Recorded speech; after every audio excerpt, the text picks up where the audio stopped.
and I'm representing Startup 425 this evening. Startup 425, as some of you know, because this is not your first activity with us, but for those who are new, it's a alliance of 5 cities: Kirkland, Bellevue, Redmond, Renton, and Issaquah. And the cities came together a couple years back and started to do things like this, collaborate on providing business education and training to entrepreneurs on the east side. And for obvious reasons, we're not able to do what we customarily do, which is to do this in the libraries in person. Hopefully we'll get back to that at some point in the future, but for the time being, we've just pivoted, as many of you have as well, and adopted this online webinar format. So I'm very glad that you're here this evening, and I will ask one favor of you, and that is either right after this or first thing in the morning, I'll send a real quick survey for folks to take to just give feedback on this webinar, which helps us to produce better ones in the future. So just be on the lookout for that from me. And with that, I will hand it back to Dean Van Dyke. Well, thanks everybody for joining us tonight. And my name is Dean Van Dyke, and I'm with the Seattle chapter of SCORE. And I partner with Startup 425 to provide instructors and curriculum to support the endeavor of Startup 425 and the startup community. And with that said, I want to talk about just briefly a fabulous event that's coming up. And that is the Washington State Business Fair. It is going to be Tuesday, November 10th, 2020, 7 to 5 p.m. And I'll throw the registration link into it. What it is it's for all current and aspiring small business owners and employees. And it's free of charge. We've got a packed agenda.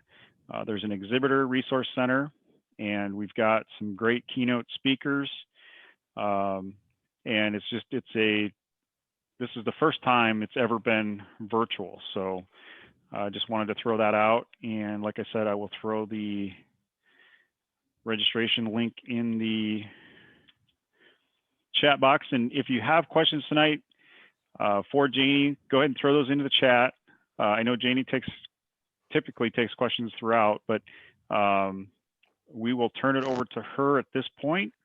And again, if you have questions or anything, just feel free to enter that into the chat box, and myself or Duncan will pick those up and get the answers for you. Good evening, everyone, and welcome to another presentation for Startup 425. And we're going to be talking about business financing and how to get money for your business and all those wonderful things. But what I did want to get an idea, if you could put in the chat, is if you want to hear about the Paycheck Protection Program or the Economic Injury Disaster Loan. That is, I can talk about that, can talk about the forgiveness process. You know, we can cover a few things that are germane to what's happening right now. So just let us know, and I'll go through that. So what we're going to cover is a little bit of information on the U.S. Small Business Administration program products and how they benefit you. And we're going to talk about state resources, a little bit about why businesses fail, which you can turn around and take to why they can be successful. We're going to focus very heavily on integrating the 5 C's of credit into your business plan. And then we're going to touch on some alternative sources of financing. And I do take questions throughout. So let's just start and go on to the next slide. So one of the most important products that you as a small business owner or startup business owner have to your advantage is utilizing the Small Business Administration's loan programs. And what they are designed to do is essentially entice lenders in the community, whether they're a credit union doing business loans or a commercial bank doing business loans, to get money out in the community that they would not otherwise do. And this is a visual. It's a very simple visual of how that's done. And for this example, I took a $100,000 loan. And if we were doing a conventional loan, there would be the potential for up to a $100,000 loan loss. Compare that to the same lender doing the transaction, a $100,000 loan, in conjunction with a Small Business Administration guarantee product. For that loan amount, the guarantee offered by the Small Business Administration to the financial institution is 85%. In the event of a default, the lender would recover up to $85,000 on a $100,000 loan if you defaulted as a borrower right after you did get the loan. So the worst case scenario for the estimated loan loss is only $15,000. So if you were a lender and you were looking at the products and you wanted to do risk mitigation, then you would look to the Small Business Administration Guarantee Loan Program to help you. But not all loans qualify. So we're going to talk about some of that eligibility as we go through this. Next slide, please. So when do we use, let's see, the SBA loan guarantee process? Let's go there first. I'm just going to walk you through it. You as the business owner apply to your financial institution of choice for a small business loan. The financial institution then processes the request based on their internal underwriting standards. And what I want to say is that all lenders have, all financial institutions have a different appetite for risk. And they have a different appetite for the types of businesses they want to finance. So this is why you have competition and why you have an ability to go out and find a lender that meets your needs. If the financial institution wants to do the loan in conjunction with an SBA guarantee, the financial institution applies to the SBA. The financial institution then closes and services the loan. That means that they do all the loan document production and they help you throughout the loan process. In a worst case scenario, if there is a default on the loan, the lender can go back to the SBA and the SBA pays the guarantee to the financial institution in the event of a loan default. So what you need to just focus on is your job as the small business owner applying for a loan is to find an institution that is willing to accept your loan application and process your request. The financial institutions that are participating in this product do all the remaining work. Next slide, please. Some of the state resources available for you. If you are a veteran, then there is the Department of Veteran Affairs at dva.wa.gov. This website engages you in providing information about how to become certified as a veteran-owned business.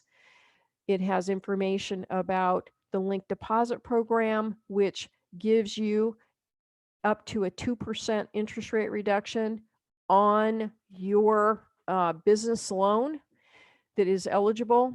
It gives you a list of all the certified veteran-owned businesses in the state and much, much more.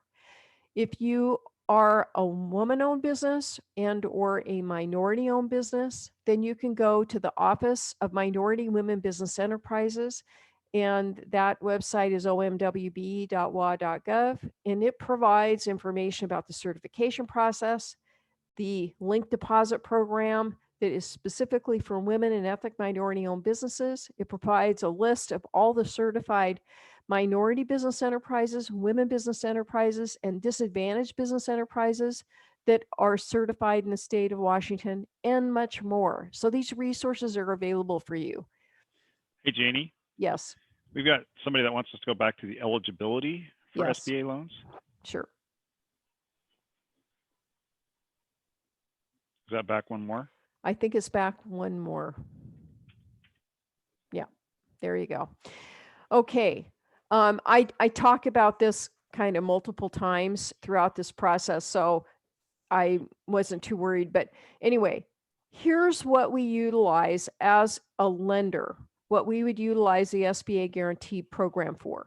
If you're a new business, meaning you haven't opened your doors or you've been in business for less than 2 years, you are considered a new or startup business in terms of the SBA loan guarantee products.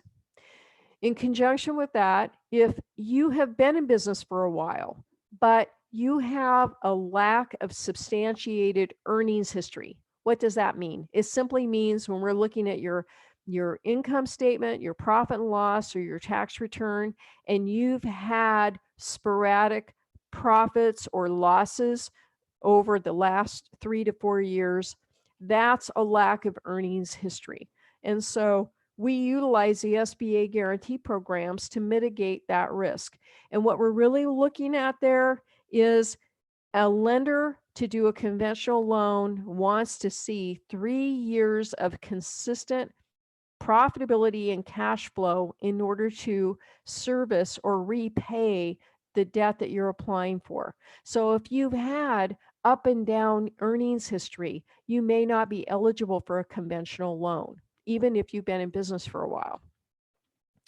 The other one is insufficient liquidation value of collateral. This is one of the most common ones. Most loans to businesses are secured. They are secured either by business assets or real estate or a combination of the two. And what we look at, and you'll have a chart later on, is when we're looking at the liquidation value of collateral, it is a discounted or reduced value as compared to the cost of the asset or the purchase price. And varying assets are they have different liquidation values depending on the type of asset. So as a quick example, if you were going to go out and purchase a $100,000 piece of equipment, brand new, then the liquidation value with the SBA guarantee would be 75%.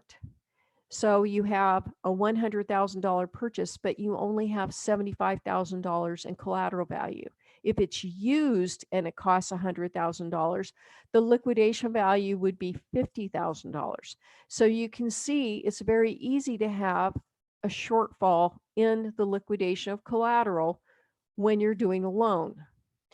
The other thing we utilize the SBA products for is longer maturities on loans as compared to a conventional loan. And an example of that is if you went out and you bought that same piece of equipment, it may have an accounting useful life of 5 years. But with an SBA loan, we could have that loan go out for a 10-year period of time. So a conventional loan would have a 5-year maturity. An SBA loan would have a 10-year maturity. Your monthly payments would be significantly less with the SBA guarantee program because you're repaying it over a longer period of time.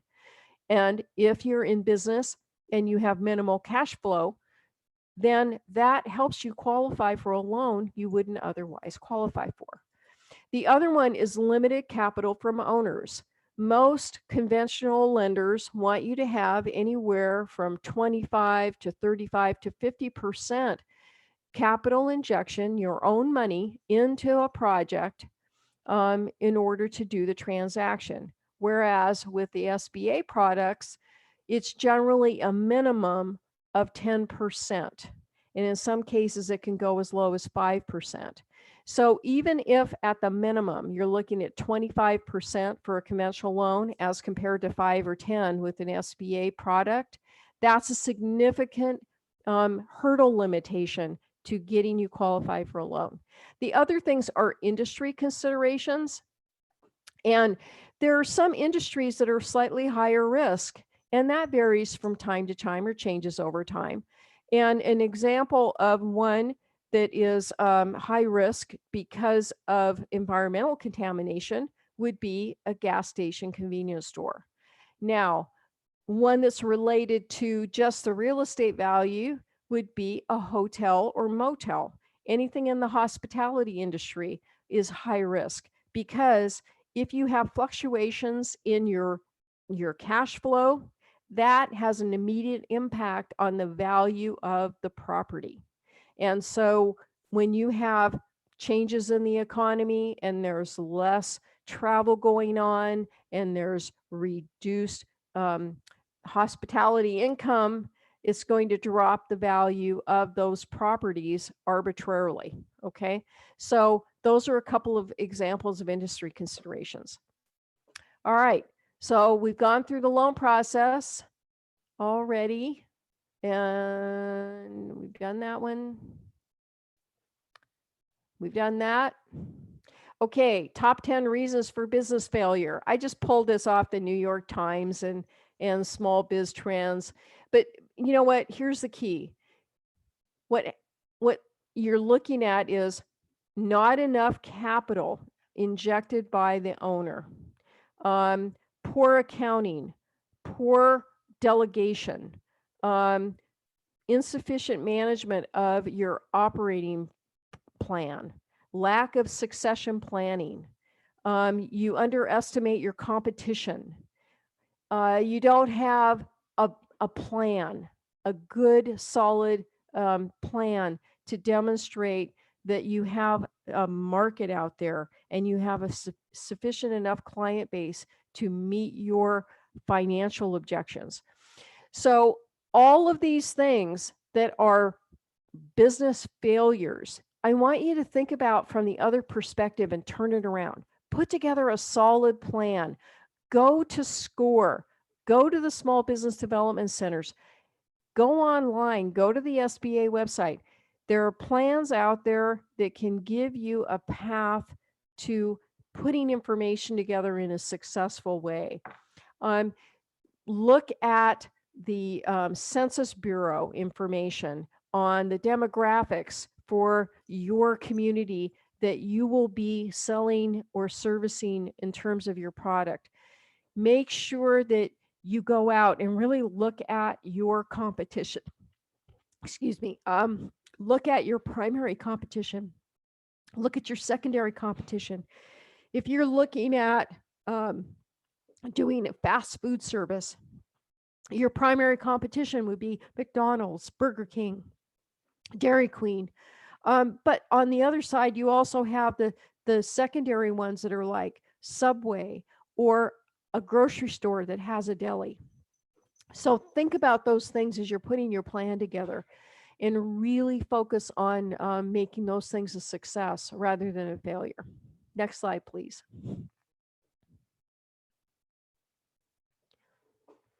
Okay, let's take a little bit of a break here. Do we have any questions? Hi, yes, I have one question. Sure. About collateral. If you have a new business and you don't have any business assets or you don't want to put real estate as collateral, what would be a possible way? Is it a possible way to get loans? Well, one of the things that we utilize the small business guarantee product for is exactly that. What your transaction is going to be evaluated on is these 5 C's that you see in front of you, and one of which is a collateral. But I'm going to say most SBA guaranteed loans, most of them have collateral deficiencies. Okay. And the SBA will always indicate that they would not decline a guarantee request from a lender solely for a lack of collateral. Because what you're really looking at when you're doing an SBA loan is the capacity of the owners, the cash flow and ability to repay, and the other factors here that tend to make a transaction successful. So any money that is used to purchase business assets from the loan proceeds, those business assets count toward the collateral, all right, automatically. We're going to look at your cash flow projections. We're going to look at, if you're going to have inventory, is your inventory growing when you're in business and you're generating, if you generate accounts receivable, we're going to look at your projections to see what your accounts receivable will be over time, because those are all assets that tend to go up and down and may not be there in whole when you start your operation. Okay. So the other thing we're going to look at is the personal assets of each 20% owner. And we'll get into that in a little bit as we go through this in terms of the character. So Okay. I hope that answers your question for right now. Yeah, thank you. You're welcome. Any other questions? Okay, let's go on to the 5 C's of credit. The 5 C's of credit are capacity, cash flow, capital, collateral, and character. And it doesn't matter if you're doing a conventional loan or an SBA loan. The bottom line is your lenders are going to look at least those 5 concepts. And I say at least because there's maybe a few other C's that are in there, but they're usually captured in the cash flow section. So let's go on to the next slide and talk about capacity. If you are truly a startup business where you have not opened your doors, then your lender is going to be looking at your resume to see if you have at least 2 years of recent industry experience, along with any other transferable skills to be able to operate your startup business. So what I want you to think about there is industry experience is key. The more you are involved in your industry, the more you understand what will make it successful and what could make it fail. So industry experience is vital. The transferable skills are those that may be a little bit more general, such as if you've done accounting, you may not have done accounting in your industry, but you may have done bookkeeping. So you have that innate skill set of being able to do financial record keeping or bookkeeping.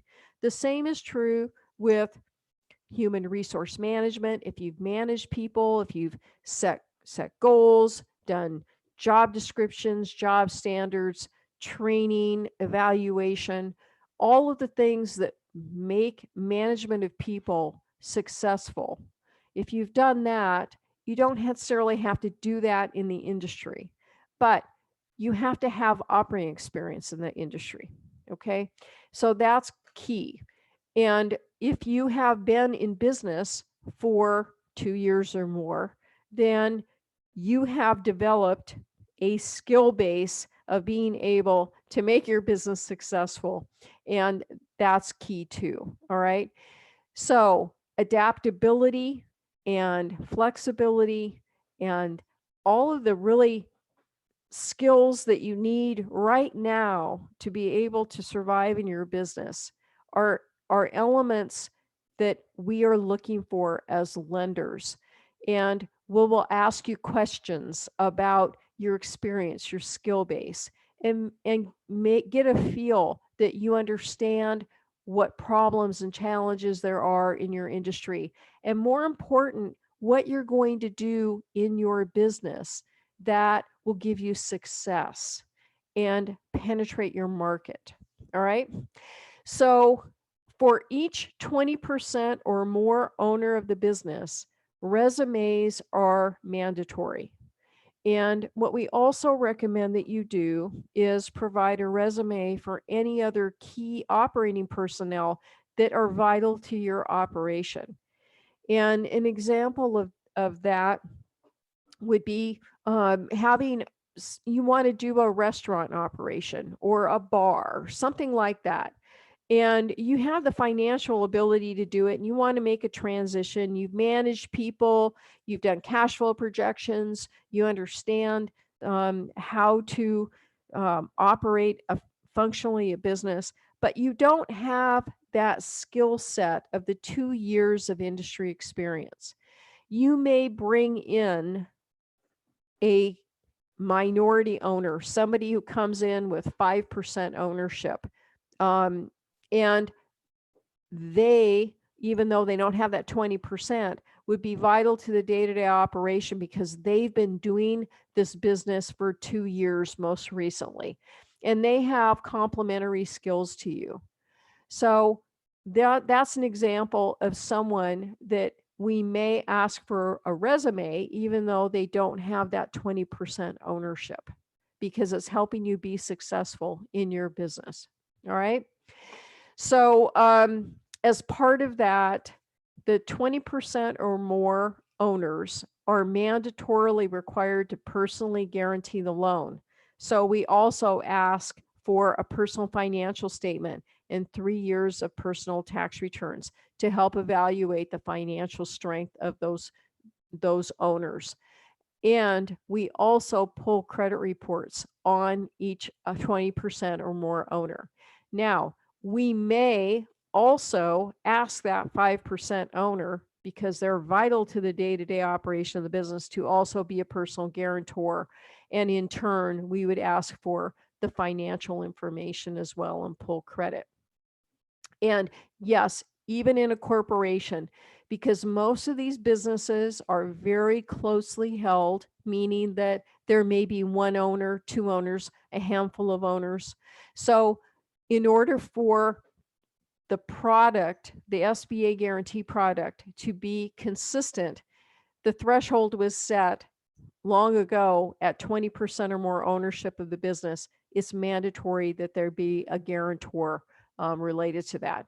And in certain cases, if you've had a corporation or an LLC or a partnership be an owner of another business, and that partnership or LLC or corporation owns 20% or more of another entity, they have to also guarantee as a company the debt that you're looking at. So it's not only individuals, it can be legal entities too that would be corporate guarantors. All right, so when we're looking at this information on the capacity and doing the evaluation, we're looking for resumes for each key person in the business, okay?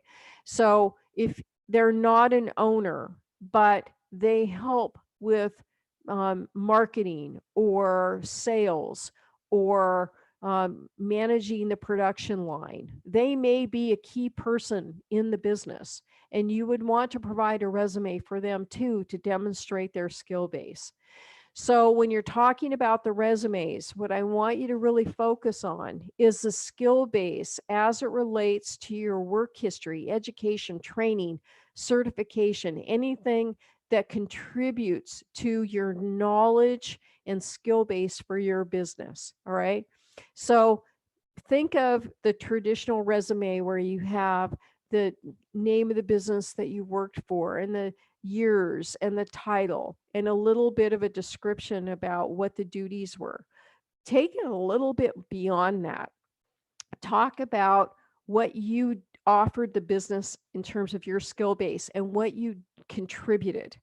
And I was a lender for 30 years. So when I walk into an interview, I'm telling them about my low loan default rate, how much fee income I generated, how much new business I brought in, all those things, okay? That's different than just saying I worked for XYZ Bank for 3 years and my job title was this and my duties were this.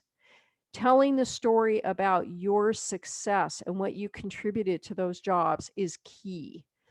And again, education, training, certification. Some businesses require a license and you have to have that.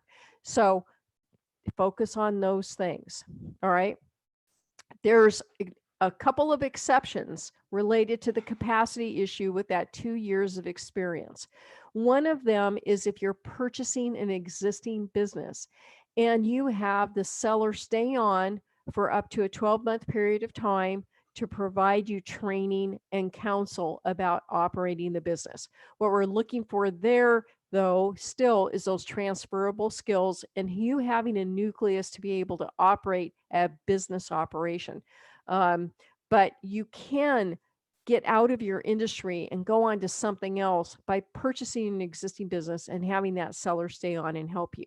The other one that is quite common is franchise operations. Franchisors are successful because they have the skill base and knowledge to replicate their business model in many different markets and have many different franchises. And for that, they charge a franchise fee and typically royalties. Okay. So part of what they do, though, is they make sure that you can operate the franchise successfully. So most of them have some type of training or certification program that you have to go through and satisfy before they will let you become a franchisee. So those are the exceptions on the capacity issue for that 2 years of industry experience. Next slide, please. Cash flow. Cash flow is the cornerstone of being able to qualify for a loan. The two that you cannot do without are capacity and cash flow. And with cash flow, what you're talking about really is your estimate of what you think your revenue stream is going to be over a 12-month period of time and what you think your expense stream is going to be over a 12-month period of time.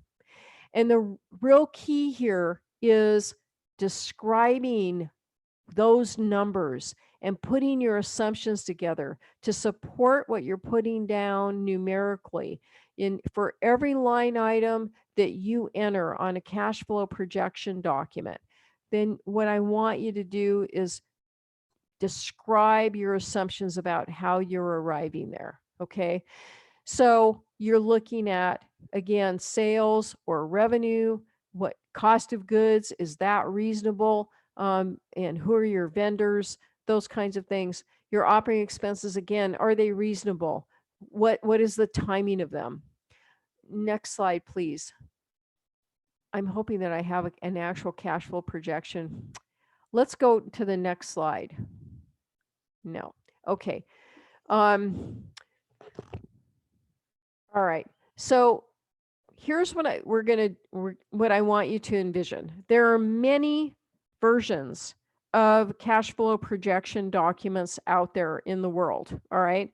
The one that I recommend is to go to the SCORE website, and you go to seattle.score.org, and you go to the templates, and you look for the 12-month cash statement.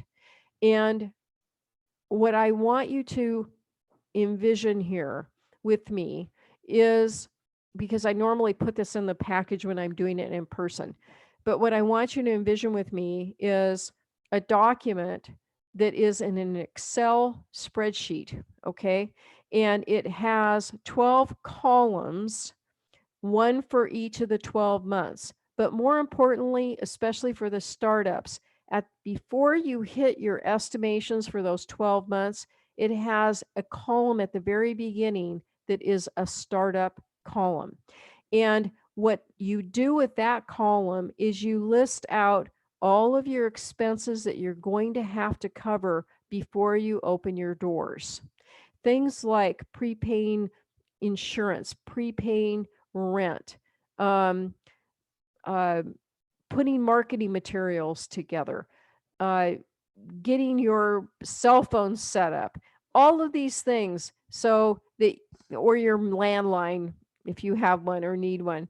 But there are a lot of expenses that you have to go through that are operational to get your business started and in play before you actually open your doors.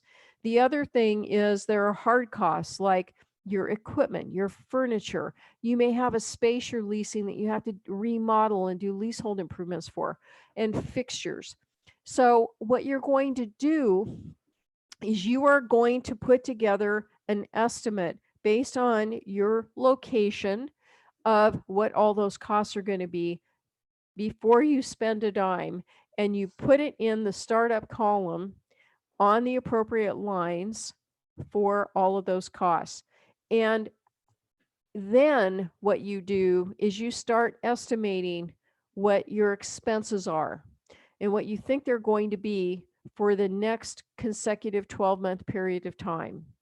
And on this cash flow projection document, you have a rolling end of month balance. And it gets more and more and more negative as you get to month 12. Why?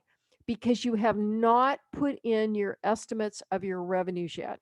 So again, what I want you to do is estimate as best you can what you can control. What you can control is what you spend. So you're going to have expenses for payroll taxes. You're going to have to know when you're going to have to submit your L&I, labor and industry taxes, your employment security department taxes, your 941s and Medicare, all of that stuff to the IRS. So you have state agencies and you have federal agencies that you have to work with and pay taxes to. So you want to find out when you have to make those payments based on your operation and what your tax rates are. The other taxing agency is the Department of Revenue. And you have B&O taxes and sales tax that you would report there. So again, based on the type of business you have to determine the frequency of when you have to do the submission. Most of the submissions now are electronic, but what I'm going to encourage you to do is go to a website. It is access.wa.gov, access.wa.gov. And that's Access Washington. If you forget that email, 1A. I'm sorry, I may have done two. There you go. Great. And if you forget that one, just go in the subject line and type in Access Washington, and you'll get to that website too. And it has a lot of information about different sources for the taxing agencies and a lot of different information. So it's just a real wealth of knowledge for you, all in one place for the state of Washington. Okay. So as we go through, you're going to want to budget for marketing. You're going to want to budget for, yes, projection template. That's correct. And again, it is a 12-month, it's what they call it on there is a cash statement. And I'm going to go on my other computer and I'll pull that up so we have the actual thing. But anyway, what you want to think about also there is who your vendors are going to be if you have cost of goods sold, what your markups are going to be.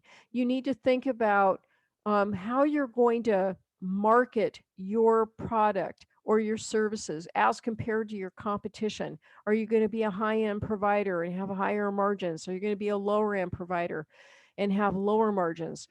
These are all decisions that you have to make. And as you're putting your cash flow projection together, you're going to be, those assumptions are critical, and you're going to be putting that information in.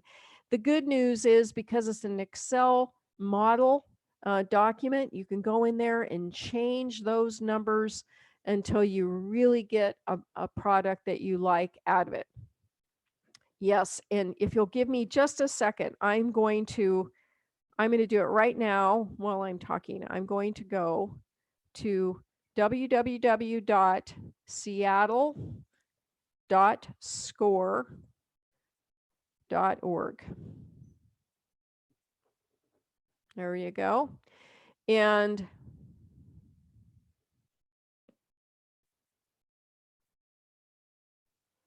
they have mentors, they have workshops, there are a lot of different free resources. But the most important part for you is they have in the library, and Dean, tell me if I'm incorrect there. I'm pretty sure it's in the library, and they have the templates. Yeah, there's a business plan template for an established business, financial history ratio templates. They have a personal financial statement template, business plan template, opening day balance sheet template. So just a bunch of them in there. Perfect.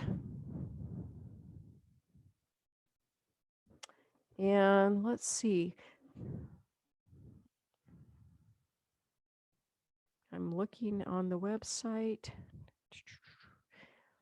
Okay, 12-month profit and loss projection template is the one that you want.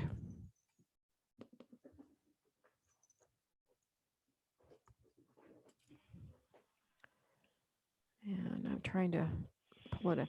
So I'm just throwing some links into the chat box that you guys can okay. leverage in the future.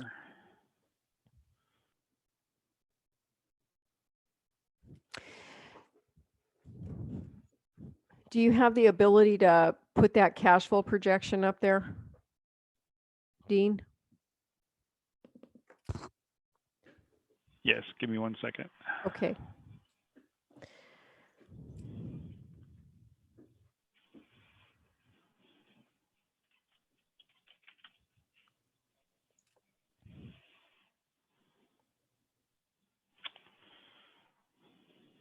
That was in Excel, correct? Yes.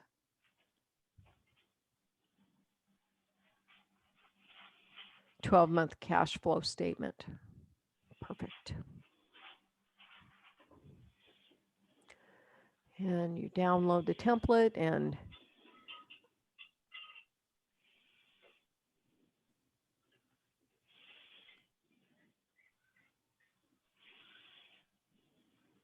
there we go. Perfect. And the really cool thing is that it's got notes on preparation. And if you can eliminate that by clicking on the exterior of the box itself that says notes on preparation. And then you get your template. Okay.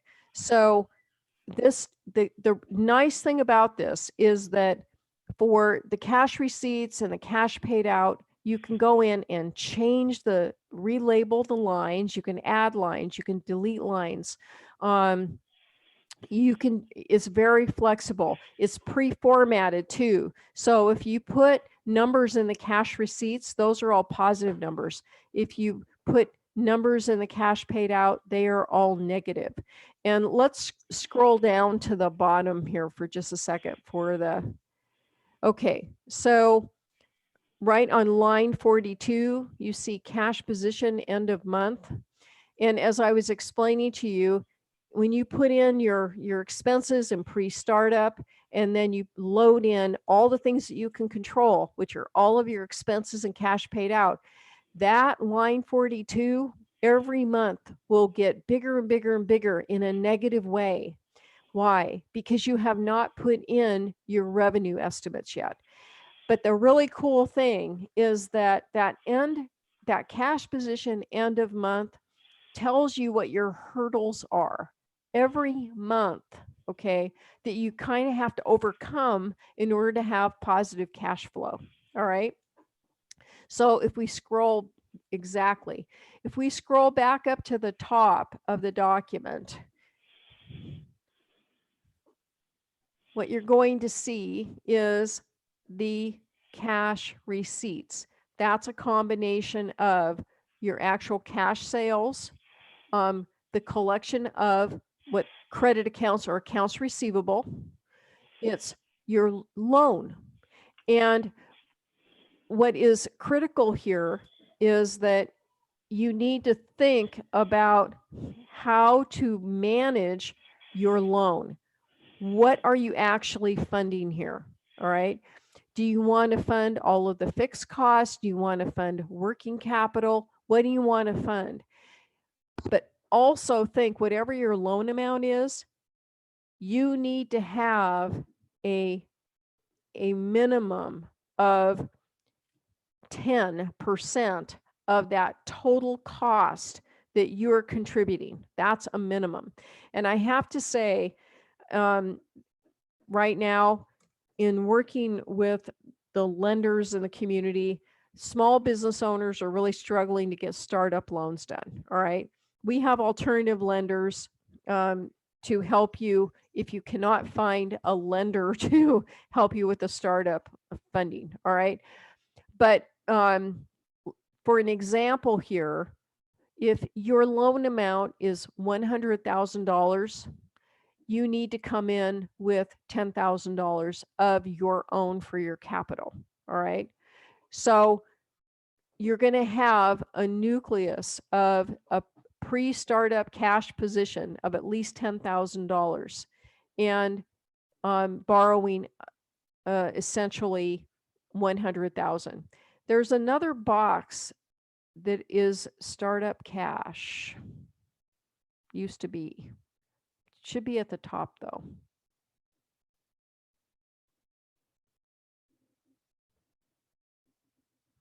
Yeah, there you go. Cash on hand, $10,000.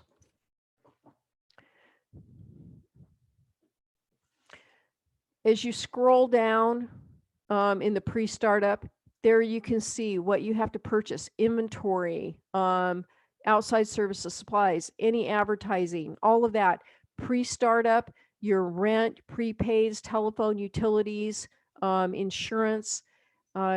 You're going to have a lot of things in the prepaid. And then as you continue to scroll down, you're going to see the capital expenditures, things like equipment, leasehold improvements, all of that you can load in there and then do a separate schedule. All right.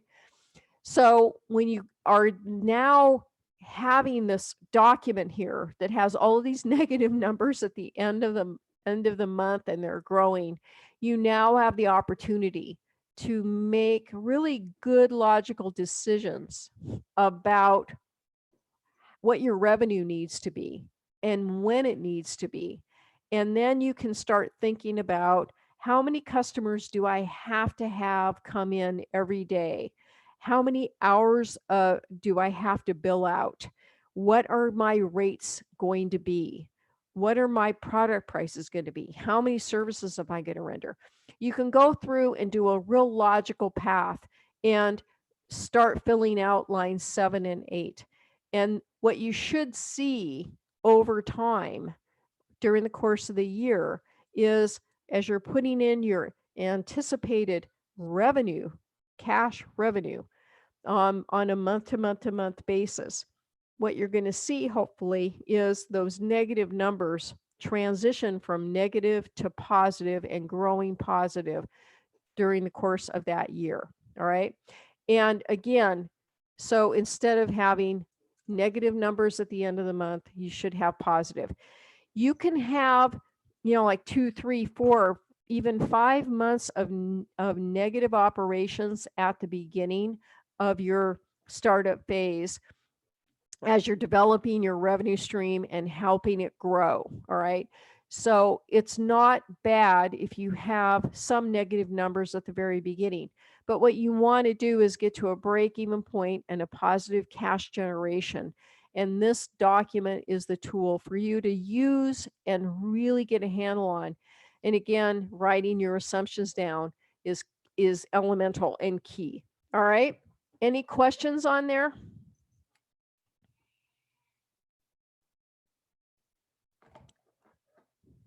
No questions? All right. So either I've done really good or really bad. Hopefully I've done pretty good. But what you're focusing on is your operation. And here's the thing: if you're out there and you are buying a business, you've got a little bit of a head start, because what you're going to ask the seller for is up to 3 years of tax returns and an interim statement for the current year. And you're going to really focus on trying to make that business improved and grow. So what you have is all of the information the seller has about their revenue stream, their pricing, their expenses, and you can tweak that and create your cash flow projection based on a history, which is a good thing. If you are a franchise, your franchisor probably has financial information that they're willing to share with you, um, and have a similar market and similar demographic. So you too could have a history of information to help you populate this cash flow projection. All right. So now we're moving on to capital. All right. So I kind of spilled the beans already a couple times. You need at least 10% of the total capital for your business. All right. So here's the thing. When you're talking about capital, what you're really talking about in this context is you're transferring personal assets into your business. And those personal assets to help fund your business can be the liquidation of savings accounts, certificates of deposit, selling stocks, borrowing against stocks or bonds. It can be selling other assets. It can be, you could sell whatever you have and inject that in. It could be borrowing against the equity in your home. And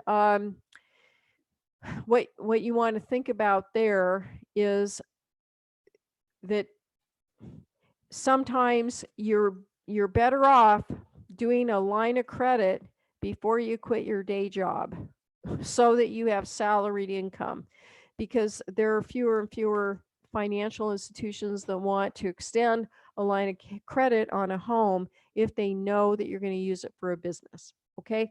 So if you're going to go out and do a startup, what I would encourage you to do is get your ducks in a row, get a home equity line of credit in play if that's how you're going to use your money before you exit out of your job. All right.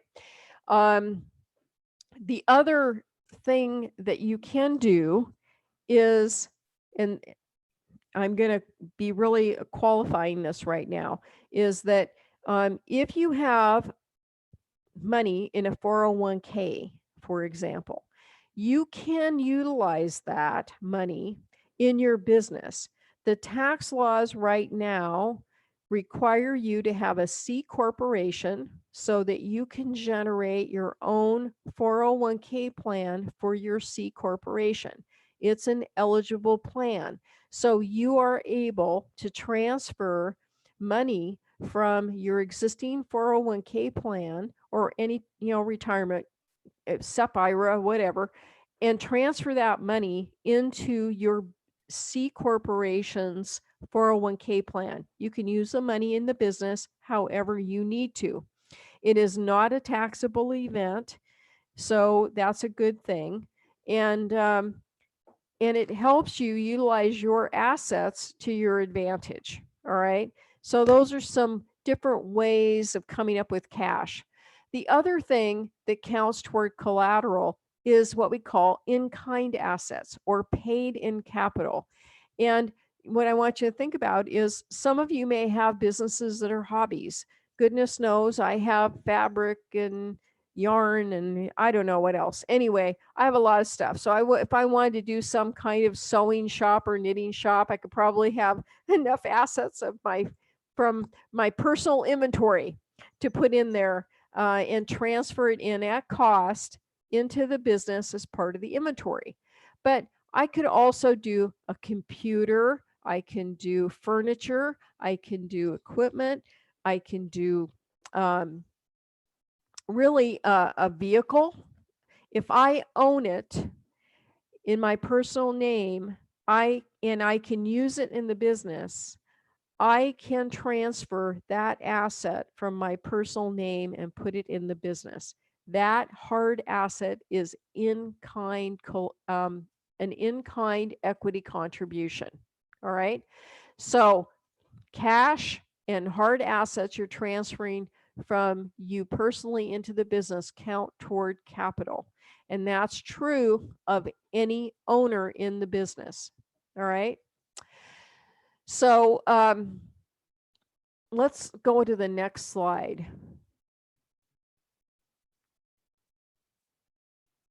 Capital is called many different things, and it just depends upon your legal entity type. So if you're a sole proprietor, it's owner's equity.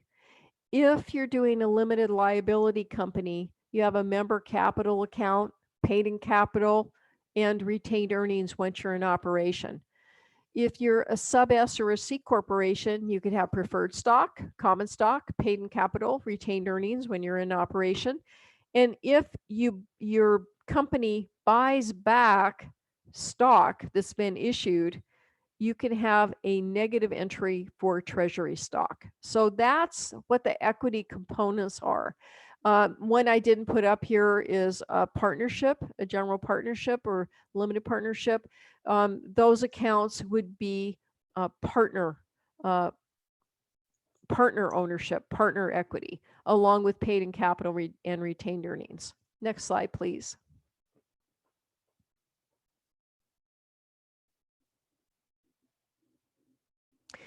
So one of the things that the lenders evaluate in terms of this your equity contribution is what's called a leverage ratio or a debt to equity ratio. All right. It's the same thing. All they're doing is they're dividing total liabilities by total equity.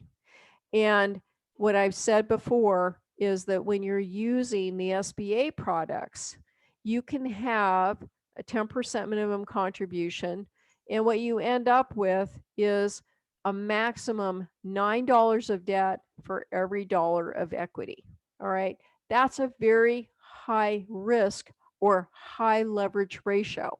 But because the lender is able to obtain a guarantee from the Small Business Administration, that reduces the risk. And that is what allows them to want to do this transaction. A lower risk ratio is $1 of debt for every dollar of equity. Most conventional business loans are maybe $2 of debt to every dollar of equity, up to $4 of debt for every dollar of equity. So I don't think we have the balance sheet, but we're not gonna worry about it. What I want you to envision here with the balance sheet is that on the left-hand side, you're listing all of your assets. And when you think back to that cash flow projection document, if you have any months where there's negative numbers, you want to take your most negative month and add a little bit of a cushion to it. That should be your cash balance on your balance sheet. It's your working capital reserve for you to be able to operate your business and not have to worry that you're going to not have cash at the end of a day where you can't pay bills. Okay. So when you're doing your balance sheet, you're putting together that cash flow projection first, so you know what your cash position needs to be at startup, and then how much inventory you need, what your equipment costs are going to be. They are all obtained from that cash flow projection document and transferred over to your balance sheet. All right. And then on the right-hand side, you're going to figure out how you need to fund it. All right. And again, getting an SBA guaranteed loan is a good place. All right. Next slide, please.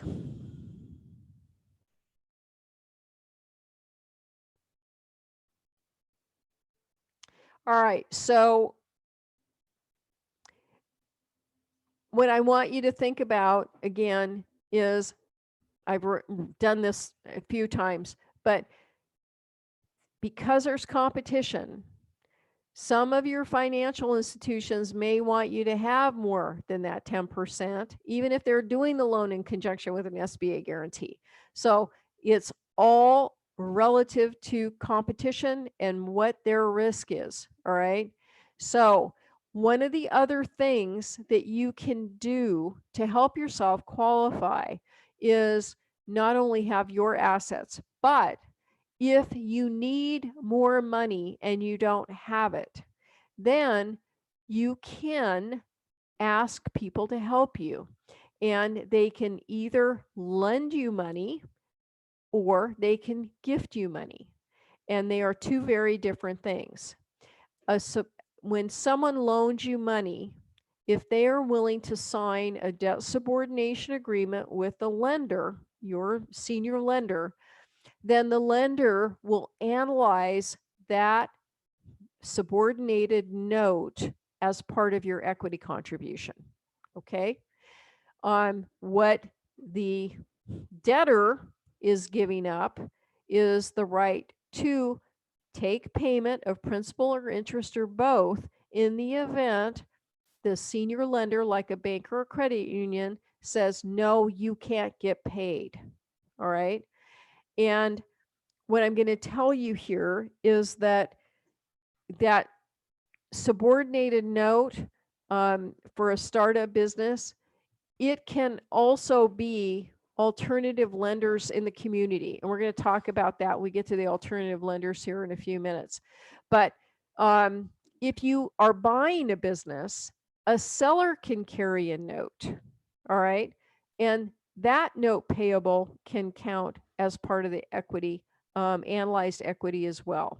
And again, the reason a subordinated note, a loan from somebody else, counts as equity for analysis purposes is because they are agreeing to wait for the payment of principal, interest, or both. All right. A gift is a gift. And if you have a family member or friend who is willing just to give you money and sign a gift letter saying, I'm not expecting repayment of this money, that is a gift, and that is automatically part of the equity contribution. Next slide, please. Okay, so we're going to talk about collateral again here. And there's I have a collateral schedule, but it's not in this slide deck. And this is one of the, I need to, I think what I'm going to do, Dean, and I think I'm going to put together an attachment, okay, or a document to send out to you with all of the forms on it so that the attendees can get them.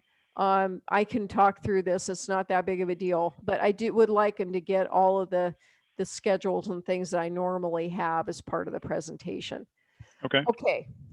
Go ahead. Sounds good. Okay. All right. So when we're talking about collateral here, remember what I said earlier. Our goal really is to underwrite a loan where, as a lender, we have 100% of the loan amount covered with the liquidation value. Okay.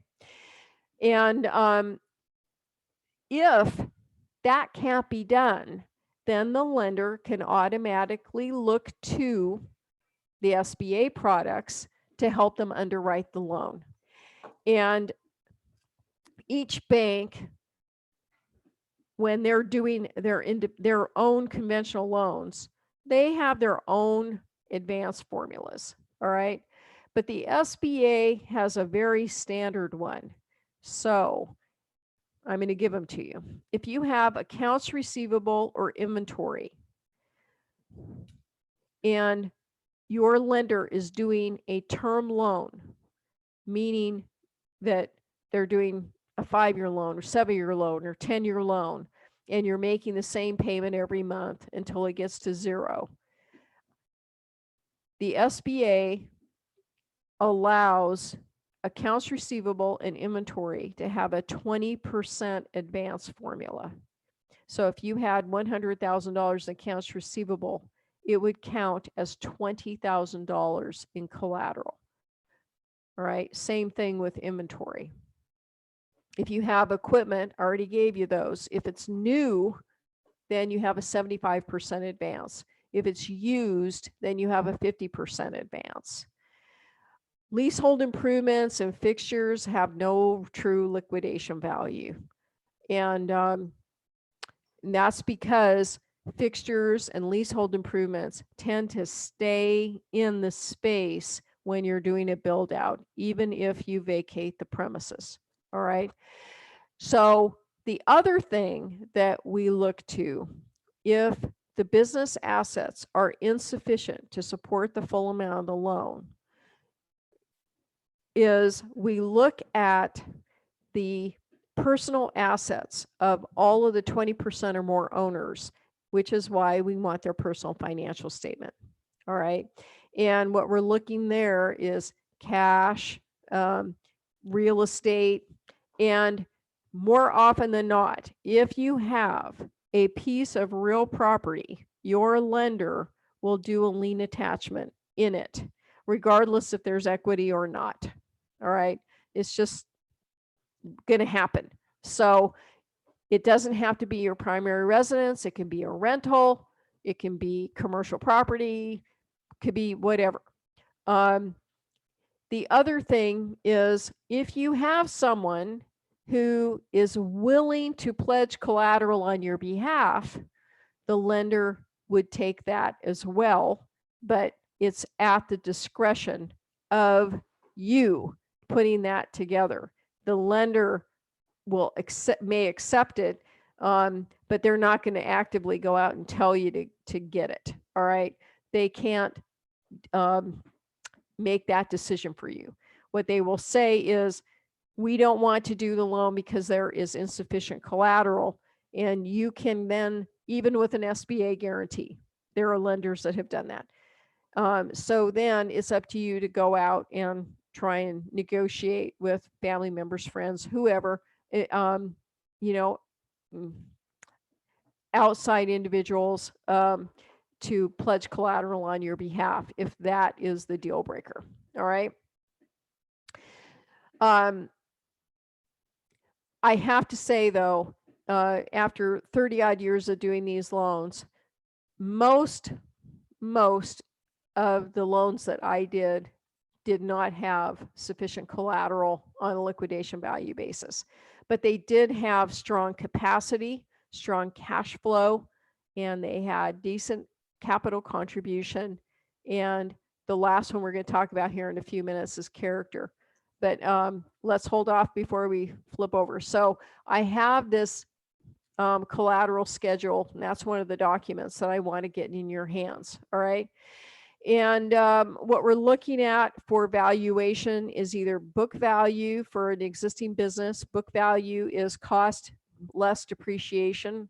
And then if you're going out and you're buying a piece of equipment or whatever is a hard asset, we're looking at the actual cost value. All right. So the other thing I want to tell you there is, if we are looking at a piece of residential property, we're going to take the market value. We're going to multiply that by 85% if it's your primary residence. We're going to multiply the market value by 75% if it's a rental. And then we're going to deduct all of your pre-existing liens, which may be a first deed of trust, could be a line of credit in there too. And we're going to look at the remaining equity. And we call that the discounted equity rather than market value equity. And market value equity would simply be the value of the home minus your balances on your first deed and your line of credit maximum. So anyway, that's the difference. And that's what we look at. We look at the discounted version to help determine your real estate collateral contribution. All right. So I think we're done with collateral. Let's go on to character. Character is the fun one. So what we look at is your credit reports. And a lot of the lenders now are doing what we call a tri-pull. They will pull from Equifax, Experian, and TransUnion, the 3 personal credit reporting services. And they will look at all of your activity on each one to see if you have any deficiencies. And the deficiencies that they're looking for are late payment history on your accounts, collections, liens, levies, bankruptcies, anything that is potentially going to show that you don't pay your bills timely. All right.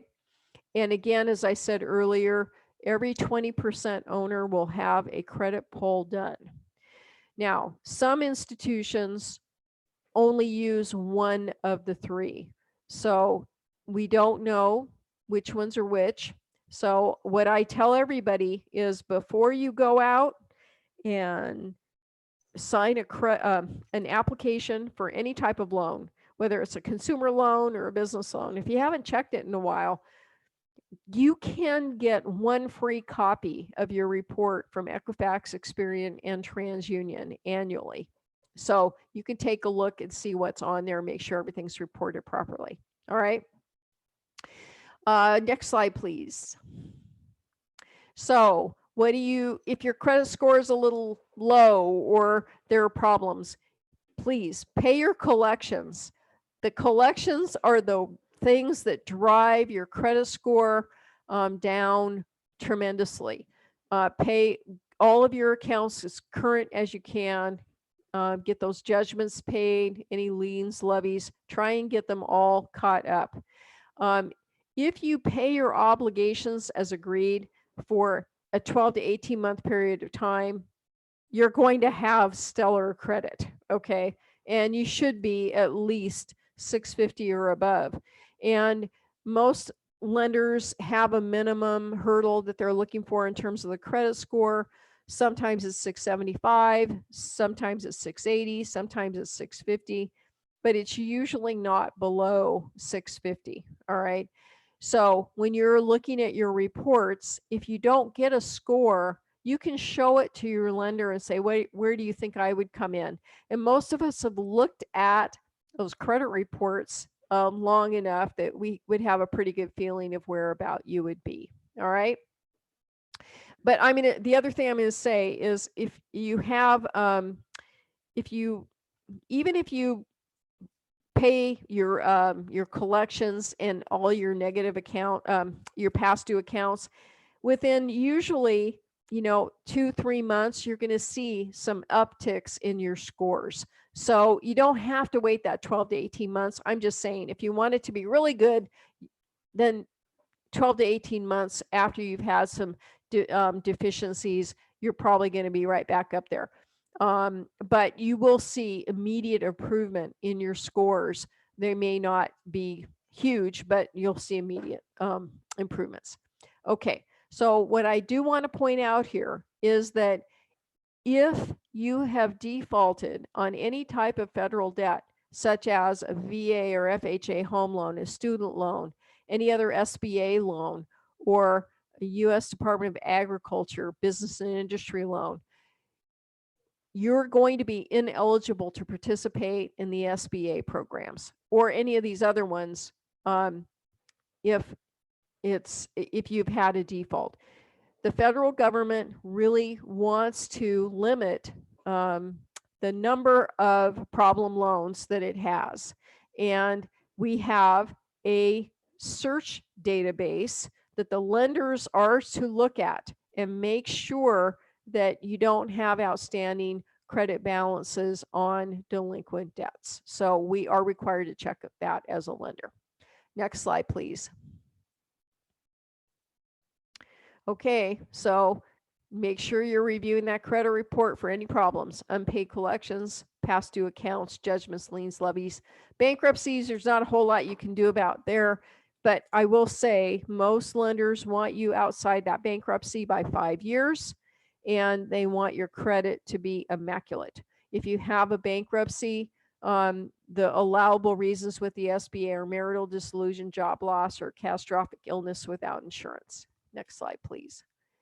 Okay, so what I've just gone over, the 5 C's of credit: your capacity, the cash flow, your capital injection, the collateral, and your credit history. Are there any questions? Oh, I have a question. Is it necessary to provide detailed business plan for lender if you if you just started business? Yes. I think that business plans are critical to your request because it gives the lender a basis for understanding what your business is, what your market is, what your product or service is, and how you're going to achieve the success with the resources that you have. Okay. And that SCORE website, the seattle.score.org, has templates, business plan templates that are outstanding. And again, what I want you to think about when you're dealing with a business plan, you're putting goals forward. Whether you achieve them or not, that's okay. You can exceed them. You can not make them. But when you have a plan and you have goals, it gives you the ability then to modify them, to correct, to change, and update your business plan to what's going on with the market conditions right now. All right. So a business plan for a startup business is critical. It really is. Okay. If you're an existing operation and you've been around for, 3 years, 5 years, whatever, you have a history, all right? Because you've got profit and loss statements to indicate what you've done, all right? And so somebody can evaluate your success. But if you are, as a startup business, planning on going into another market, you might want to do a plan to demonstrate how that market penetration is going to work out for your business and why you're doing it. All right. So I can make a case for a startup. I can make a case for an existing, growing, expanding business to both have plans as they're approaching a lender. All right. Okay. Great question. Thank you. Okay. So now we're going to talk about alternative sources of financing and how to put money together to help you achieve your business dream or your business goals. Okay, so equity sources from you. I've mentioned this. Your savings account, marketable securities. You can borrow from stocks or bonds, or you can liquidate them. The pension plans, the IRAs, the 401ks, the TSPs, if you're a federal employee, they all have the ability for you to take distributions, right? The key is trying to take a distribution without it being a negative taxable event. And I've talked to you about that with having a C corporation and setting up your own 401k plan for your C corp. Excuse me just a minute. Okay. Home equity. You can borrow against the equity of your home and inject that in. Selling personal assets. Gifted funds from family members or friends. Okay. And the last one, I'm just going to tell you, people I see all the time, they borrow on credit cards with those 0% introductory rates to start their businesses. It happens. I'm not going to necessarily advocate to do that, because when that introductory rate goes away and you're looking at really high interest rates, those credit cards can become a problem. But if you use them prudently, you can use the credit cards to earn points, cash back, provide a history of your expenses, things like that. Just be sure and manage them properly. All right, next slide, please. Business sources of cash. If you're in business already and you have a client base, you can ask your clients for deposits. You could do a line of credit. There are SBA guaranteed line of credit products. And they are generally secured by accounts receivable or inventory, or they may be unsecured too. Factoring, if you have accounts receivable, you may sell one or more of them to a company that actually gives you money for them, called a factor, and they discount the value of that receivable to give you cash immediately. If you're going to use a factor, by all means, be sure that what you budget the cost of the factoring into your plan. Your vendors, your accounts trade people, they can give you repayment terms of 30 days, 60 days, 90 days. At the very beginning of your business, you may be cash on delivery, but talk to them about what it's going to take for you to get terms so that you have some goals and know that. If you're an existing business, liquidating stale inventory before it's obsolete is critical. Getting some cash for it is better than getting nothing at all. Leasing options are really available for startup businesses as well as existing businesses. You can lease equipment, you can lease vehicles, you can lease furniture, you can lease your facilities, you can lease a lot of stuff and not have to have huge capital expenditures. Getting credit cards in the business entity name, borrowing from the seller or family or friends. Those are all ways of getting cash. Next slide, please. Okay, the more traditional sources of financing are going to commercial banks and credit unions, and both of them tend to offer lines of credit, term loans. A lot of them offer the term loans in conjunction with the Small Business Administration guarantee programs. Some of them also utilize the U.S. Department of Agriculture Business and Industry Loan Program. That's a little bit different than the SBA's product. The loans tend to be larger. They are definitely in rural markets only, and the initial qualification there for the U.S. Department of Agriculture Business and Industry product is that you're looking at populations of 50,000 or less, but there are some exceptions that are disqualifiers too. So if you are in a more rural market, you might want to go to the U.S. Department of Agriculture website and look at the Business and Industry Loan Program. And there is an address eligibility checker in there. There's a different one for business purposes versus the residential side where they're doing apartment buildings and things like that. So just be sure you use a correct address checker. All right. And then what else do we have on the next slide? Oh, I love these. The alternative lenders in our community. Here's what I'm going to tell you. We have Craft 3, and Craft 3 does loans of $25,000 to $3 million. And they do loans on their own, and they also do loans in conjunction with SBA guarantees. So an organization like Craft 3, which is a nonprofit in Seattle, they can be your first lender. You don't have to go to a bank or a credit union because they can help you. Their interest rates are a little bit higher than the traditional commercial lender. But if you don't qualify with a bank or a credit union, please look at these alternative lenders on this list to help you. Business Impact Northwest, they do a lot of things. Not only do they do lending in conjunction with SBA products, but they do direct loans.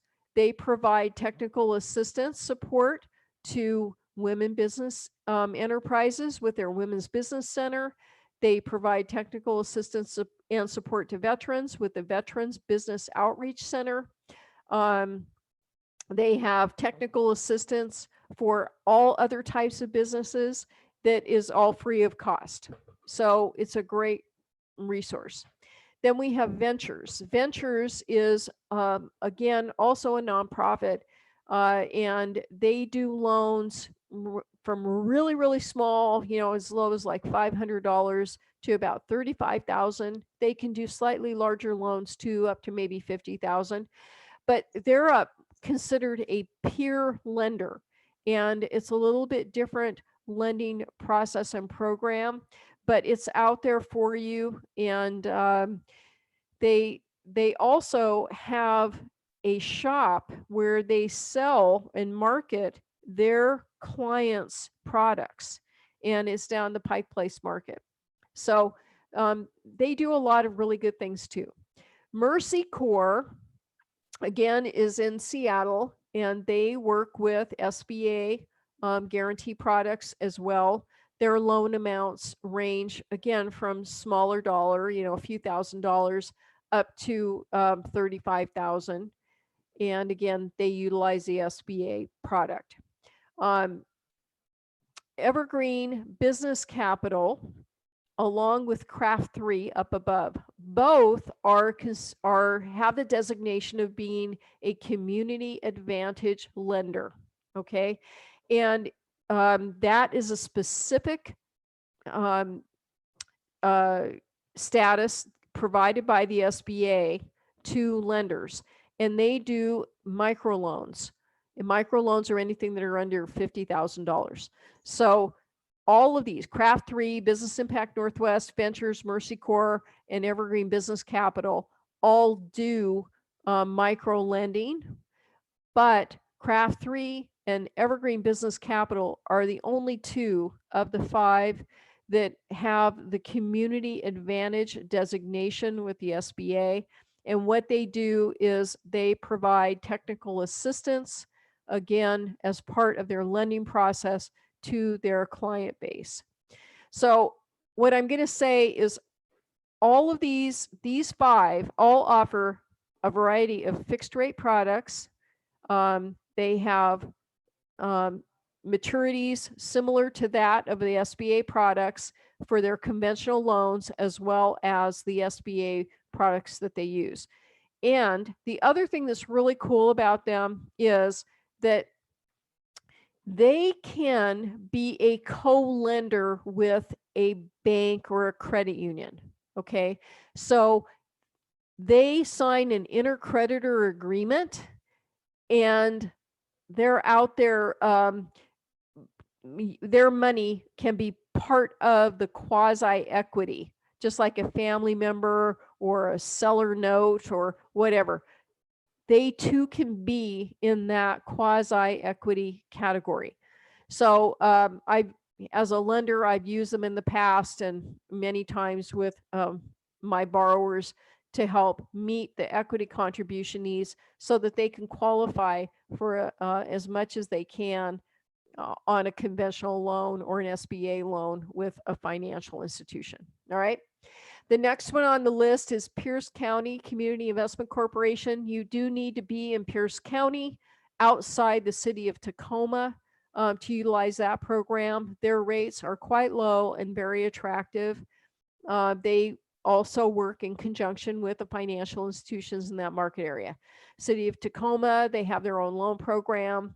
The Business Consortium Fund is actually based out of New York, and it is for minority certified businesses, but they do quite a bit of short-term funding to help minority business enterprises meet larger contract obligations. In Lewis County, they have an economic development fund, and Community Source Capital is another resource that I added on. They do a little bit more sourcing from the social funding network. So next slide, please. And just some other ones that are out there. Again, crowdfunding, that's social networking. That's always out there. There is a Small Business Investment Corporation. That information is on the SBA website. Those are entrepreneurial minded people that are coming together to form a small business investment corporation to help lend money in the community. You have angel investors. Angel investors are people who are in the industry and are, they're maybe retired or whatever. They have good skills and information. They come in with an equity ownership in cash. Venture capital, they're looking for very specific types of deals that are really high margin, entrance into the market, typically with a new product, or it's usually product based, but they're looking for a quick in, quick out, and they have certain markers. But there are a lot of venture capital firms in our market area. The other thing, the easy thing is always, share the ownership, do a partnership or a limited liability company, corporation, or an employee stock ownership program. Employee stock ownership ESOPs are eligible for SBA loans too. So, if you need to have people come in and help you with the establishing that equity position, then by all means, think about expanding that ownership. All right. So that's it for me. The next slide is just me and my phone number. So I just want you to know that after 30 odd years of being a commercial lender doing SBA loans primarily in the greater Puget Sound market area, I am now an employee of the Small Business Administration, helping them out. So my opinion on crowdfunding, well, you know what? There are good ways to do it, and then sometimes not so good ways. I think that you need to really establish a minimum hurdle that you need, and if you don't meet it, give the money back. Because if you don't meet it, you're not going to have enough money to do what you need to do. And one of the more common reasons for business failure is not having enough capital. Okay. So that's it for me. Any questions? Yes, it's me again. You're fine. So one more question. If you have a LCC or say corporation, and if you want money for your business, and you as a owner, is your personal credit score, like credit history, will affect on lender's decision? Yes, it will. And the thing is, that's part of your character analysis. So what I really go out and get a free credit report from Experian, Equifax, TransUnion. Take a look and see what's there. All right. And when you're talking to lenders, you can bring those documents with you and share them and have them take a look at it. And again, as I said a little bit earlier, most lenders have the ability to take a look at the credit histories and get a pretty good feel for where you would fall within their institution for the credit score. And they would, identify things you may need to clean up if you did. But here's the thing, I wouldn't don't let a low credit score be an obstacle. I think if you don't qualify for a traditional bank or credit union loan, then you can go to those alternative lenders that are on the list, the Craft Threes, the Business Impact Northwest, Ventures, Mercy Corps, Evergreen Business Capital. The thing that they do is they do loans that don't meet the traditional lender criteria of a credit union or a bank. Okay. So don't count yourself out. If you have a few credit problems, try and get them fixed, but make an effort to talk to a commercial lender or credit union, because they are going to be your cheapest interest rate. Okay. And if they're looking at it and they don't have an appetite to do the loan, don't sign an application. Don't let them pull a credit score. Bring the information to the table, show them what you have, let them give you an opinion. And if they're saying, well, we don't think so because of, X, Y, or Z, then go to these alternative lenders that are in your community. They're all nonprofits. They're all revolving loan funds. They're all supported one way or another by some type of SBA help. And they are very solid lenders in the community that serve that niche of helping people who don't qualify for traditional financing. Okay. Just curious, do you have a personal experience with the alternative lenders? Yes, I have referred people that I could not help when I was in the banks, okay, or credit unions. I would refer them, and the majority of the time, one or more of them was able to help them put together a transaction, a loan. Oh, that's great. Okay. The other thing is that I co-lent with them on transactions. Sometimes my employer would let me only do a certain dollar amount of the transaction, and it wasn't enough to meet the borrower's full needs. So then what I would do is I would help them go out in the community and find an alternative lender match. Okay. And I've known these people for a long time, that are at these institutions. So I would call them and say, can you do this loan? Would you partner lend with me? Right. And then what we do is we do an intercreditor agreement between the other alternative lender and the financial institution. And what that intercreditor agreement basically says is the bank or the credit union gets repaid first. The alternative lender has to wait. And that's pretty common practice.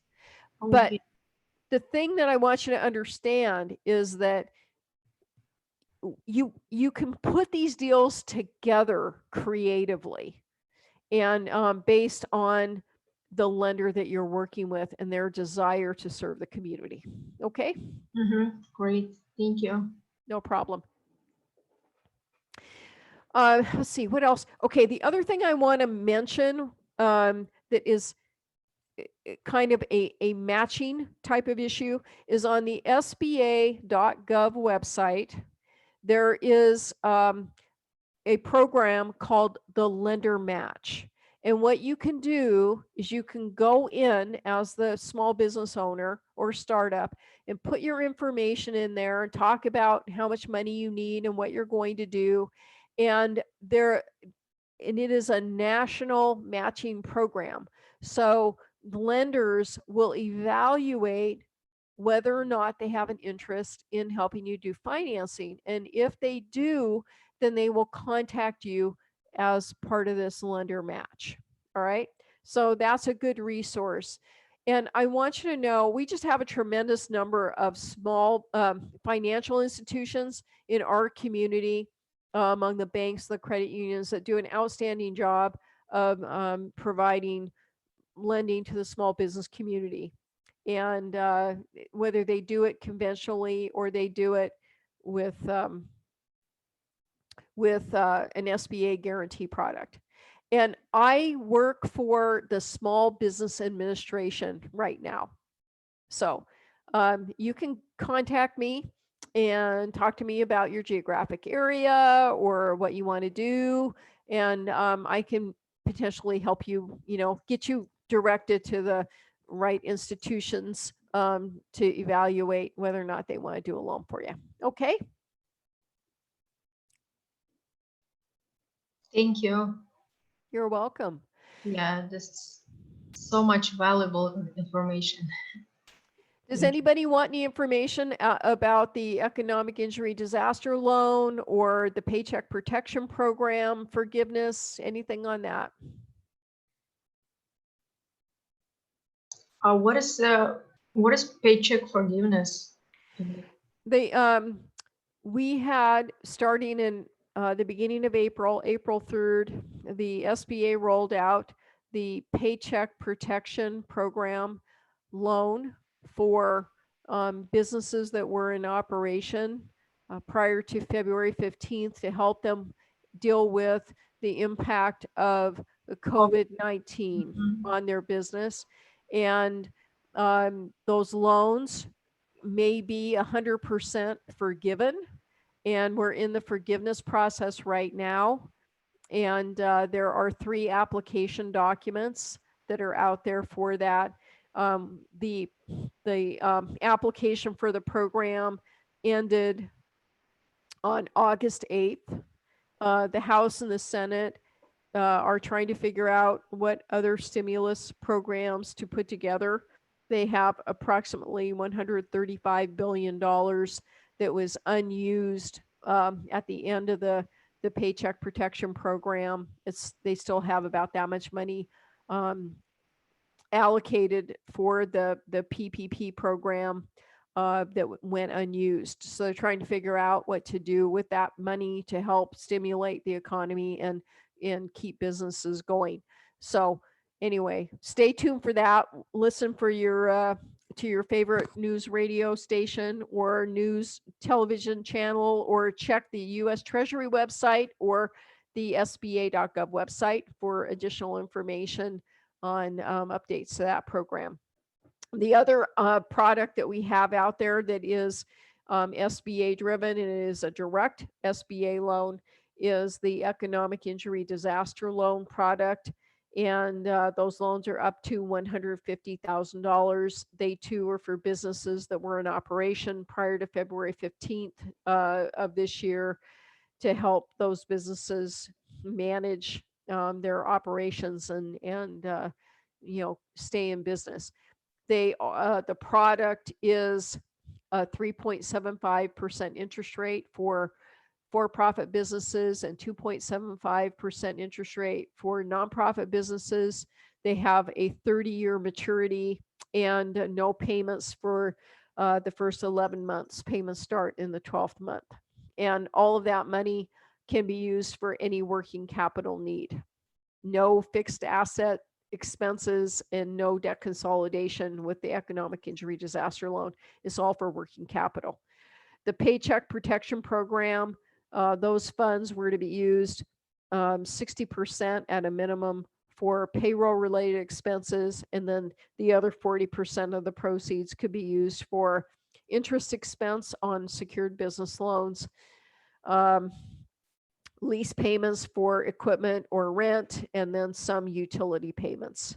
So that's the snapshot of that. But the PPP program, that one, again, those loans were designed to be 100% forgiven. The Economic Injury Disaster Loan is a loan and it is fully repayable. There was another product in there too, but that funded out. There's no funds left for it. So I'm going to skip that one. Okay. Any other questions? We may be finishing early here. I don't see any other questions. Okay. So I'm going to get those supporting documents to you too, Duncan and Dean. I'll get those out tomorrow so that you can pass them along to the individuals that were attending tonight. Okay. Thank you. You're welcome. Thank you for everybody for sticking in there. All right. Thank you.